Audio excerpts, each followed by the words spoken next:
On to a press conference for our Europa League semi-final tomorrow against Atletico. With us we have Ruben Amorim and Alejandro Garnacho. Please wait for the microphone and identify who the question is for. Start with Simon. Hi, Ruben. We noticed Atletico wasn't trained today. What is the severity of this issue and who else is unavailable? It's not a big issue. That is a good thing. He cannot play tomorrow. Will not play on Sunday, but then we will check day by day. We will see. The rest, I think, Aiden doesn't recover. Toby is not available. I think that's it. Obviously, you've got a big lead going into this match, but we've seen some negative home results this season. So how important is it? No complacency. That is clear, because also if you look at our season, anything is possible. So we have to understand that one goal can change everything, the momentum of the game. One sent off, you saw it 1 week ago. So we are prepared to fight to win the game, not to thinking about the result. Of course, that matters in the way we are going to do things, especially when we start the game, but of course we are thinking about winning the game. Question for Alejandro, if I may. You've started the last 13 games. It's clear how important you are to the manager, to the club. There's been a lot of speculation over your future, but do you expect to be at Manchester United next season? Do you want to be at Manchester United next season? Yeah, obviously as a footballer you always gonna read and listen some rumors about the future, but I have contract here until 2028, so I'm happy here. The manager obviously took you out of the team against Manchester City a few months ago, but you've been in every squad since then. Have you done anything differently in terms of the way you approach games, training? Because it's been clear to everyone watching you how hard working you are. Yeah, obviously we know you have to work hard to be even in the squad. And then I just have to train well every day, and I will be available for all the games. Ruben, there's been a lot of speculation over the last 24, 48 hours about Bruno Fernandes and his future. Alejandro has mentioned there's a lot of rumours around. What is your view of Bruno Fernandes and his importance to this team and this squad, not just for the next 2 weeks, 3 weeks, but going forward? I think it's easy to understand that, not just because of the numbers, but the way he plays, the importance that he has during his 5 years. I think here he's a top player. We need the top players. He's a leader. He's the captain, so he's really important. It's normal that there's a lot of clubs that want a player like Bruno, like Garnacho, like others, but we want to keep the best players, and Bruno is clearly one of the top players in the world. So our idea didn't change. We want Bruno here. Can I just ask you, Alejandro, at the start of your career, you came in, played a lot of games, got a lot of positivity last year. This season you've been part of a struggling team. Your managers come in and been fairly brutal in terms of some of the things that he said about the team. How has that gone down in the dressing room, and how is that for a young player to deal with? Yeah, I think it's not easy when in middle of the season you change, for example, the manager and all the stuff. But yeah, in my mind it's always try to work hard every day and try to show the manager in this case that I need to play, and this is the only thing I have to do. Ruben, is Guillermo here of CBS. How many times have you watched the Atletico game, and does the result reflect what happened on the pitch really? I think I watched a lot of time, the first 30 minutes, and I forget the rest, because you cannot prepare a game with 11 against 10, with 2-0 in that moment. So I watched, and I felt that again, I had the feeling that they were really intense, but most of the opportunities was a little bit our fault. We lost the possession. It was hard to find some plays that they build up since the defense, the midfielders, the offense, and they create the chance. It was more like we have the ball, we lose the ball, we have problems. So we could show to the players that sometimes we have one idea that 30 minutes with a lot of problems, and we try to describe slowly and to show to the players why we had that problem. So we watched quite a few times, and we showed to the players the simple moments to show why we had so many problems in the first 30 minutes. Question for Alejandro, mate. You're one goal involvement away from matching Cristiano Ronaldo's record at this club when he was 21, 25 goal involvements in the Premier League. I just wondered what kind of example does that set to you? What parts of your game do you think you need to improve to keep going the path that you are? But I'm not focused on the numbers. I think when Cristiano played here, it's a different football, a different type of games. I just try to help the team and try to win games. And obviously, misses chances and things like this. For example, we are training really hard. Me, Rasmus, all the strikers in the team. So I think we are improving and we will try to do better. Do you have this kind of conversation with Rasmus about when to pass the ball, when to you pass the ball yourself? I speak. I speak with him a lot. We try to help each other, but sometimes it's from this side it's difficult, But we try hard. We train hard every game to try to all of these chances. For example, try to score more of them, and the team will improve if we score more goals. Is the Lyon game a reminder that you can't take anything for granted? You're 2-0 up, then 4-2 down, came back, and does that show almost tomorrow night the biggest danger is not Atletico but yourselves, the chance to progress? It's everything together again. If you look at our team, we cannot control. We cannot say today what is going to happen. There are some teams in any league that can understand the game is going to be like this, can change a little bit, but the story is going to be like this, and we can control the narrative of the game. We cannot do that. So we have to face the game as one more game. We need to. I feel that we need to score to go to the next round. So that is clearly the way we are going to face the game again. And then we use some image. Brentford. We are near the draw, but we suffer a goal and suffer another goal quite fast. That can happen. That happened 4 times here in Manchester United. So we know that is going. We will have to suffer a little bit to go to the final, and we are ready to suffer. And we need to be better in the small details in this game.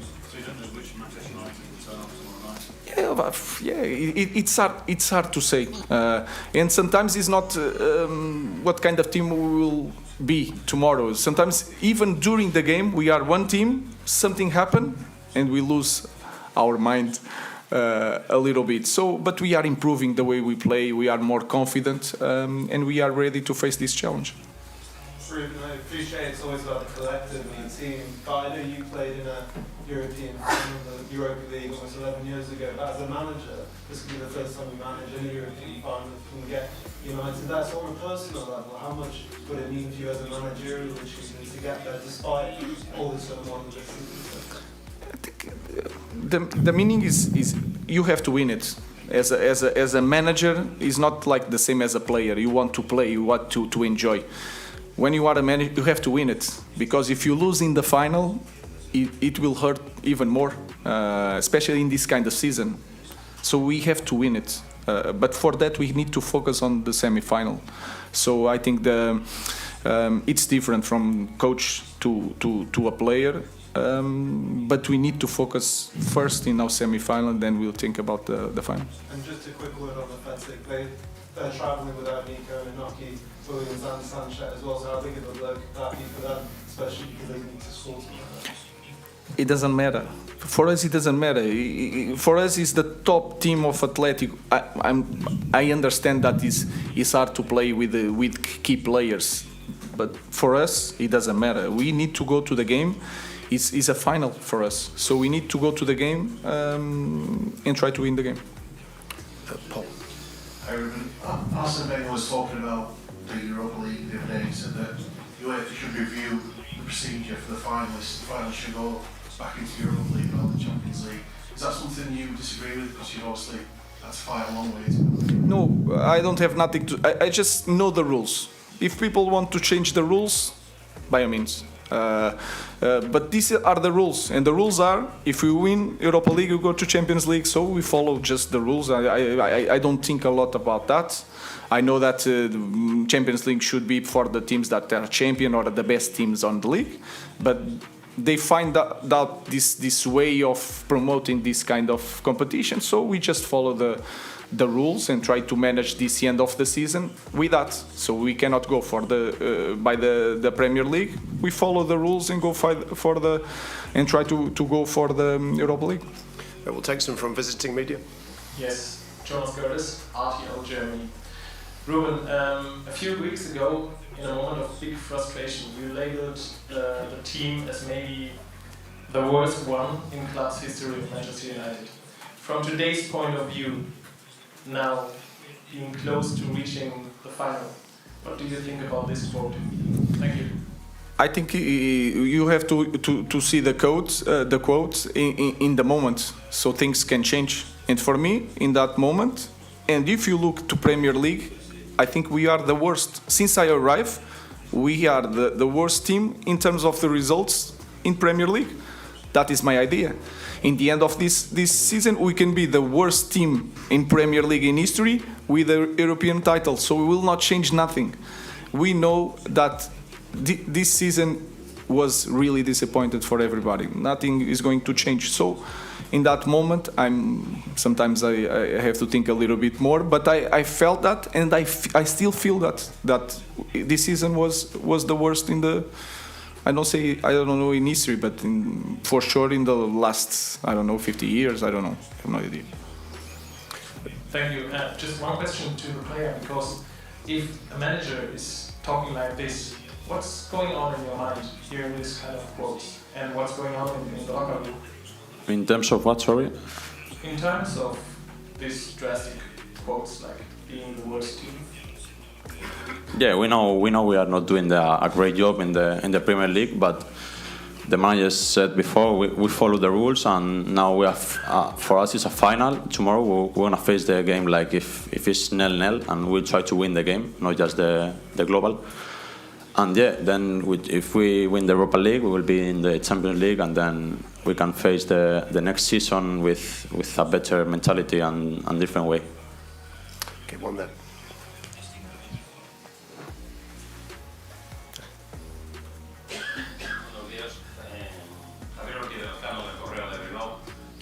¿Qué Atleti espera, Ruben, en el partido de mañana, con las bajas con los que hemos hablado de los Williams y en Santé? It's the idea of the team don't change. Of course, if you look at the game, Berenguer could play on the left. He's a different player from Nico. He's playing more inside, make a different movement. Jallo, I know quite well. Jallo could get in the team. He's quite similar in the way he moves with Iñaki. So, of course, Iñaki is a better player in this moment. He has experience. Sunset is a player that they don't have with that characteristics. He could play Gomez. Gomez is a left foot, could change the side. So I think the idea of Athletic will not change, but the characteristics of the players will change, and that is important for us to know, to understand better the game. So it's going to be a strong team with a strong identity, with some players that are not playing so much, and that's it. That happened in any team. Okay, in the middle.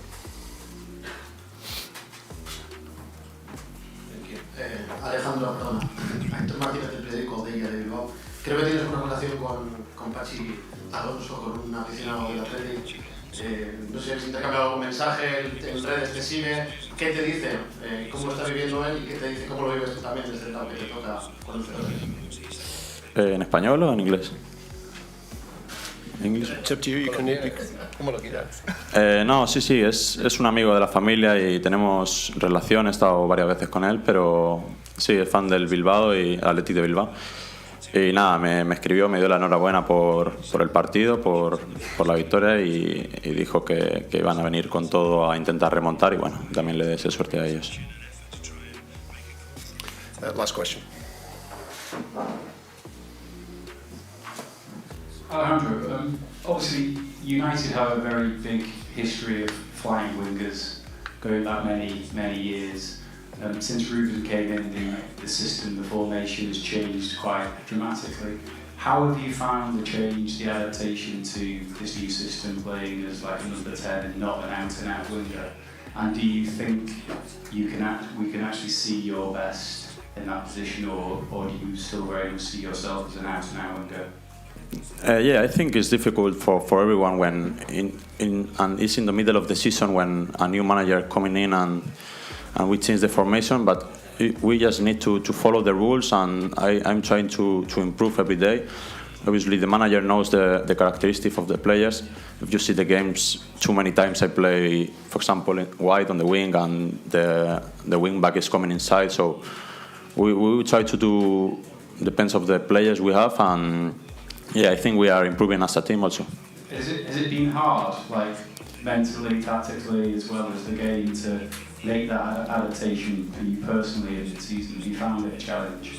Yeah, I think it's a little bit hard, but it's just the mentality, you know. I think the first two months, when I think November, December was very difficult for me.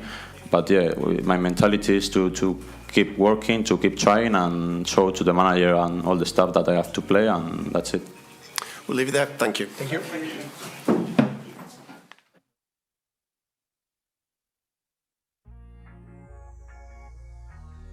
All right, Reds, we've got a big one tonight. The Europa League semi-final second leg is almost here, and Manchester United are gearing up to finish the job against Athletic Club. But let's talk about the real buzz from the pre-match press conference. And it's all about Alejandro Garnacho and Ruben Amorim, with some very honest takes on United's season, their future, and even comparisons to one of the greatest ever, Cristiano Ronaldo. Let's start with Garnacho. The young lad's been electric this season. He's just one goal involvement away from matching Cristiano Ronaldo's tally at United when CR7 was 21. That's 25 goal contributions in the Premier League. Now, Garnacho stayed humble. He said it himself, Cristiano played in a different time and football's changed.